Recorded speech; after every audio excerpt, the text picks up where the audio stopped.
Hello and welcome back to another week of news, events and travel here at Pro AVL Central.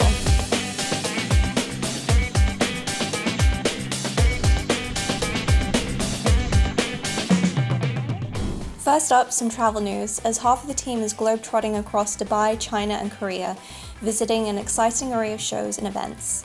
Sue, Chris and Simon recently attended CABSAT and Integrate Middle East in Dubai, where Simon is continuing his meetings.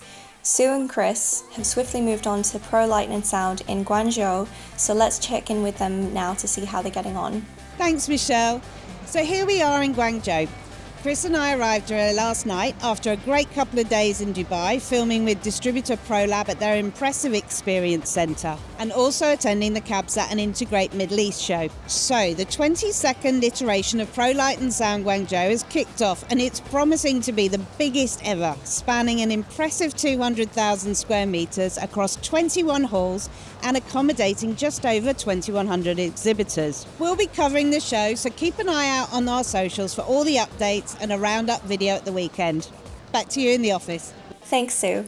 And over in Seoul, Richard is busy with the KOBA show, as well as doing multiple site visits around the capital, getting the scoop on the latest advancements in the industry. He sent us this update from the show floor. I am back at the KOBA show in Seoul, in the COEX, where it has resided for many, many years. It's the 30th edition of the show this year, and it's a broadcast show, but it's not, because it's a bit of pro audio show. It reflects the Korean community of pro audio, live, installation and broadcast as well. So it's a bit of a hodgepodge. I'm upstairs here on level 3 where the usual players, video, cameras are here. This is the more sexy hall really in many ways, where Blackmagic and Sony and Canon and Fuji bring in a crowd. All the technologies and products that were debuted at NAB in Las Vegas are being shown here for the first time. They'll roll out obviously at Broadcast Asia and all the subsequent shows around Asia from here on, right down to Interby later in the year. Downstairs, a few gaps have emerged. What I've noticed compared to last year's, quite a few of the Korean manufacturers like Interim, like Kevik, D-Logics, they're not here. No idea why not, but some gaps have emerged, and a few others have not come along, like Tech Data, the Harman distributor. Sama Sound are back. They're showing a lot of new products, including the new EV and Dynacord lines that took on the start of the year. A lot of workshops and good demos on the inside as well. Metro Music are always doing Dolby Atmos Apvid training inside there, that's good. Quantum 338's been played through a sound check on the Sounders booth.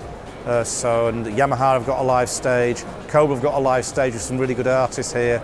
So plenty to see. You'll see me next week at Broadcast Asia. It'll be a little bit hotter and I'll be sweating. They'll have a proper cameraman on the other side of that camera lens. So stay tuned. Hope you're all well in the office and catch up with you soon. It's back to the studio. Thanks, Richard.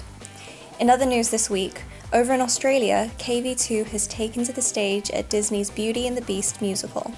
The show is based on the UK revival, which also used a KV2 system designed by Disney collaborator and sound designer John Shivers, who with his team helped facilitate a magical performance.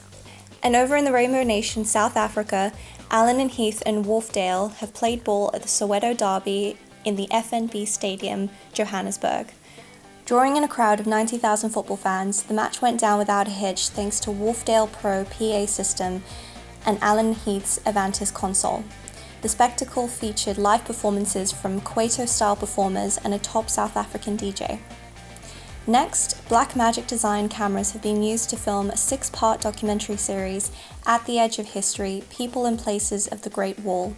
Several of the company's products, including the Ursa Mini Pro 4.6K G2, Pocket Cinema Camera 4K, and Ursa Mini 4.6K were used to capture the incredible footage of the largest cultural monument in the world, and despite some of the challenges posed by unpredictable snowfall, the footage captures the unique lives of those living along the Beijing Great Wall cultural belt.